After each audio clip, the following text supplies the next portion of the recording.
తాజా 30 ఐటీఐఆర్ అనే ఒక పెద్ద ప్రాజెక్టును ఐటీ ప్రాజెక్టును కేంద్ర ప్రభుత్వం ప్రకటించి 50,000 కోట్ల రూపాయలతో తెలంగాణలో ఐటీఐఆర్ కారిడార్ను కేంద్ర ప్రభుత్వం ప్రకటిస్తే ఆ ఐటీఐఆర్ కారిడార్కు సీఈఓగా ఎవరిని నియమించిండా అంటే లండన్ శ్రీనివాస్ అని కృష్ణా జిల్లా యువకుడిని నియమించండి. యువకుడు కాదు, కేటీఆర్కు మిత్రుడు అనుకో, మోహన్ బాబు గారికి మొదటి అల్లుడు.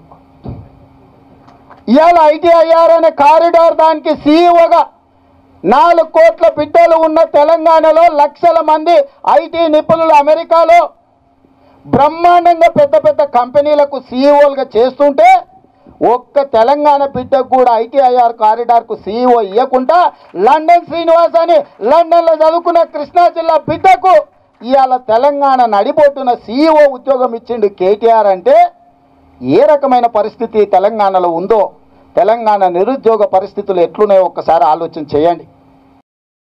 Thank you viewers. ఈ వీడియో మీకు నచ్చితే లైక్ బటన్ టచ్ చేయండి. తాజా 30 ఛానల్కు సబ్స్క్రైబ్ చేయండి. మీ మిత్రులకు షేర్ చేయండి.